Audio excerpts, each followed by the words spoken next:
Nowhere in all the world is there a more magnificent scenic spectacle than the Grand Canyon in northern Arizona. Here is nature's greatest example of erosion, unmatched in size, in form, and in glowing colors, indescribable in its silent beauty, and never the same. For each hour of the day, sunlight and shadow are constantly changing the colors and shifting the scenes. It is a gigantic motion picture, seemingly unreal, that never ends. Grand Canyon is also a place of many moods. Let us pause for a moment and watch the wild glory of this canyon storm.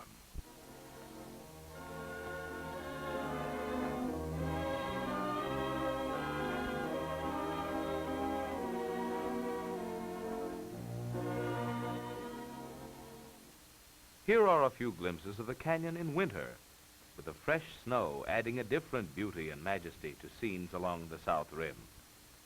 This is probably as good a place as any to give you a few cold facts about the canyon. The Grand Canyon is 217 miles long, 4 to 18 miles wide, and a vertical mile deep.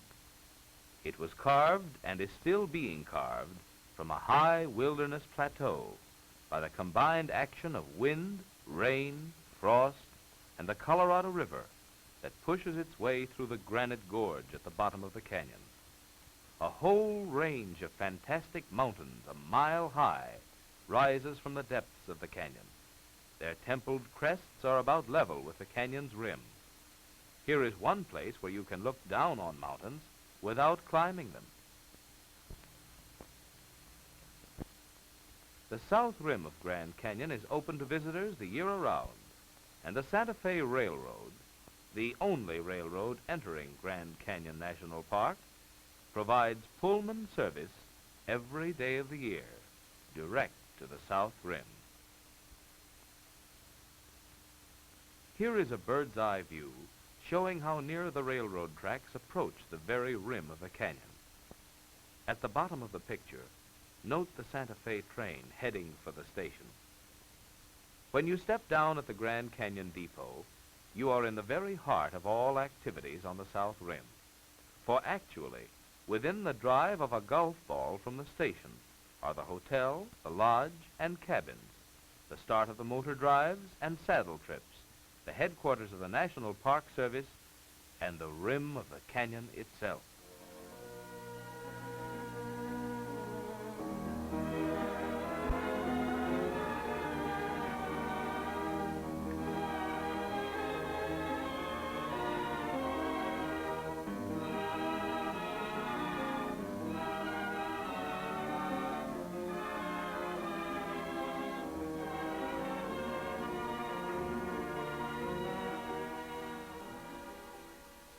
Santa Fe Pullmans from both Chicago and Los Angeles arrive at Grand Canyon in the morning and depart for Chicago and Los Angeles in the evening. This enables you to enjoy a full day at the canyon on your trip either to or from California. The Grand Canyon side trip is not only convenient and economical, but also a glorious experience you will never forget. Here is El Tovar, the famous Fred Harvey Hotel, a long, low, rambling structure of native boulders and logs. For more than a third of a century, El Tovar has been renowned throughout the world for its quiet dignity, friendly hospitality, and excellent cuisine. Opposite El Tovar is the Hopi House, where you'll see fine collections of Indian jewelry, baskets, and Navajo rugs. Directly west of El Tovar, and also overlooking the canyon, are Bright Angel Lodge and Cabins, a little village of log, stone, and adobe that seems to have magically grown up from its natural surroundings, informal in atmosphere and unpretentious in its charm. In the rustic lounge of the lodge, the ever-changing views of the canyon are framed in two immense picture windows. The cabins at Bright Angel range in size from 1 to 4 rooms, and if you are traveling on a limited budget, certain of these cabins will exactly meet your requirements, for comfortable and attractive accommodations. Every morning, motor tours start from El Tovar and Bright Angel Lodge and travel westward over the rim road along the brink of the canyon. Stops are made at various points that offer superb views. As you stand in awe on the brink of this great chasm, it is interesting to reflect that the work of making the canyon is not yet finished. For millions of years, the Colorado River has been wearing away the canyon walls. In the inner gorge, the river is still cutting its way downward, a tiny fraction of an inch each year. And as the river is nearly 2,500 feet above sea level, the deepening and widening of the canyon will probably go on for more millions of years. In the afternoon, we drive eastward for 25 miles along the south rim. Our first stop is at the National Park Observation Station and Museum at Yavapai Point. Here, a park ranger explains the origin and history of the canyon, and we look down into the canyon's depth through the telescope.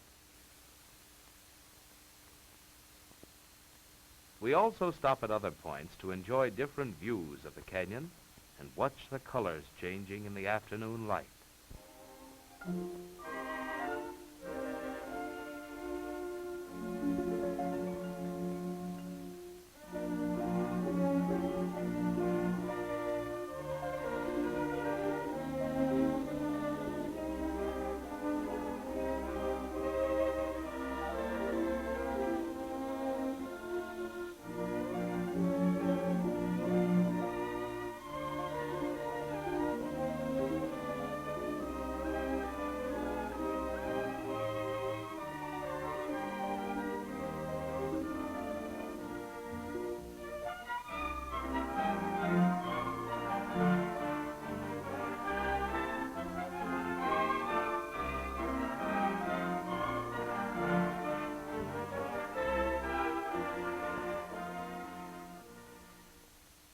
Here we are at the Watchtower, near the eastern boundary of the park.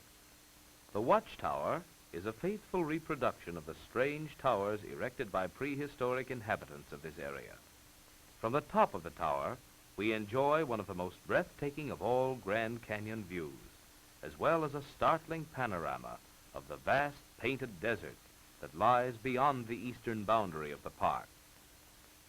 Special motor trips to this mystic desert land leave El Tovar and Bright Angel Lodge every morning and journey some 80-odd miles out over the desert to one of the Indian villages and to the Navajo Indian trading post at Tuba City.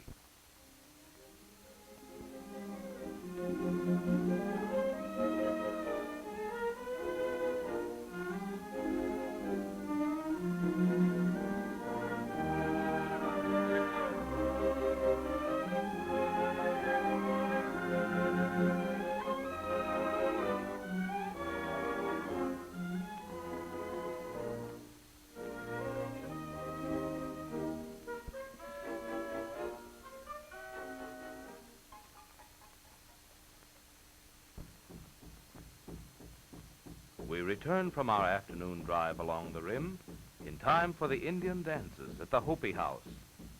Every evening at sundown, for the pleasure of canyon visitors, Hopi Indians perform many of their ancient tribal dances on the brink of the canyon.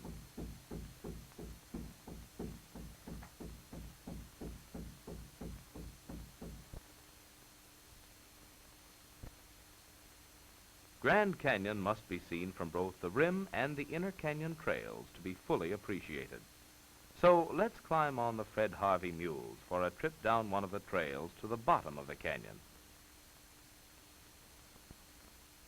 But first, let's look down into the inner gorge and see where we are going.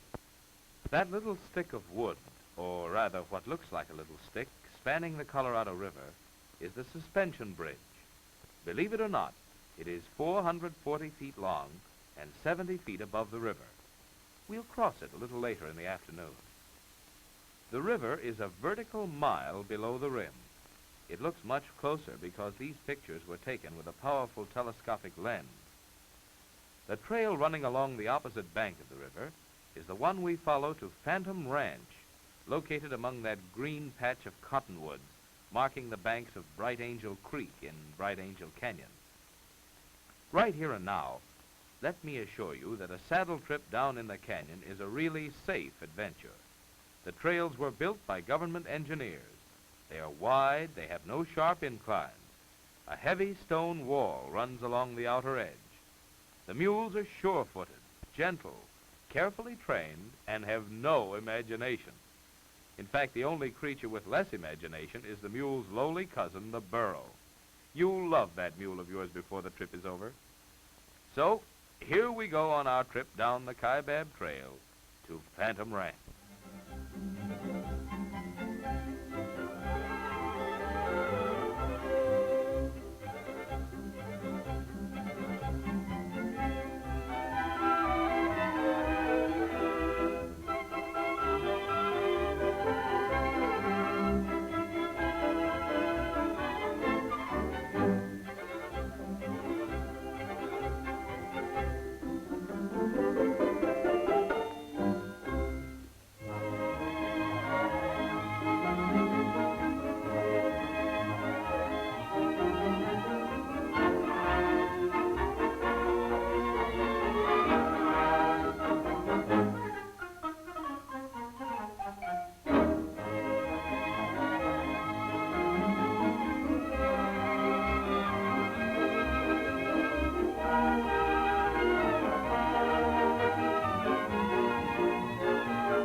The tall and stately yucca plant is only one of many varieties of wildflowers in the canyon. Along the trail, we find a succession of plant growth that is equivalent to that of several climatic zones.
We have been on the trail from 3 to 3.5 hours, most of the afternoon.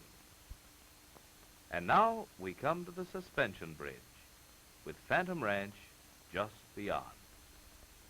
Phantom Ranch, managed by Fred Harvey, nestles among the towering crags of Bright Angel Canyon and affords every comfort for those spending a night at the bottom of the canyon. Here are 11 cabins accommodating 29 guests, and a beautiful pool fed by the cool, clear waters of the creek. Most of our party take to the pool, but our guide prefers to pitch horseshoes. Not so good. Try it again. There you are. When the cook announces supper, it's every man for himself. Come and get it! The next morning, after a restful night's sleep at the ranch, the trail up Bright Angel Canyon beckons us on. On the regular 2-day trip to Phantom Ranch, one night is spent at the bottom of the canyon. But on this trip, we arranged to spend an extra day and night at Phantom in order to explore Bright Angel Canyon and visit Roaring Springs and Ribbon Falls, cascades that leap from the canyon's high walls.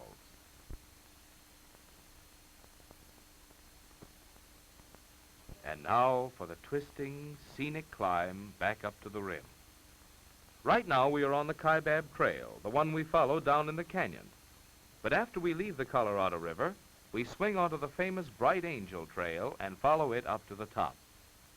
As we ride along the river, let me tell you something about this powerful force that is cutting the canyon deeper and deeper by means of the great quantity of sand, gravel, and boulders it carries. The Colorado River flows through the canyon for 105 miles. Its average width is 300 feet. Its normal depth is 30 feet, and twice as deep in flood times. It has a swift and powerful current and many treacherous whirlpools. So don't attempt to swim it.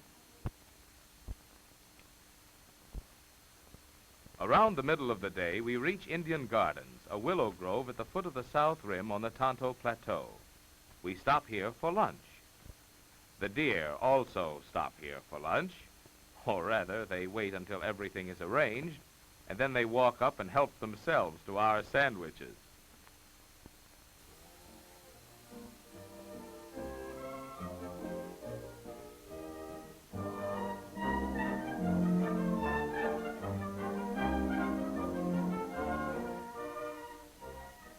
Lunch over, we start the last leg of the climb up to the rim. And here we go, up, up, up the zigzags of Jacob's Ladder, the steepest part of Bright Angel Trail. And we reach the top in the late afternoon, when the colors of the canyon have changed to blue and gold.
Another delightful trail trip at the canyon is the one to seldom visited Havasu Canyon, near the western boundary of the park and about 40 miles from El Tovar.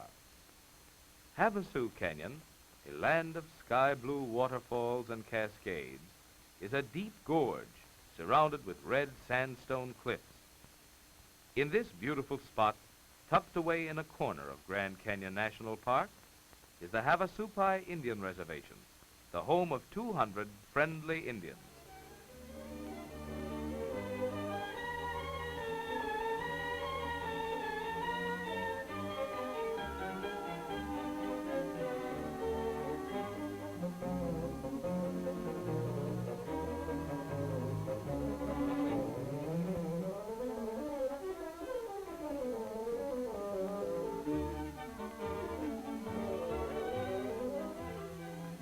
As our brief visit to Grand Canyon National Park draws to an end, let's say again, there is only one Grand Canyon. In all the world, there is nothing else like it. It is a wonderland that every American should see.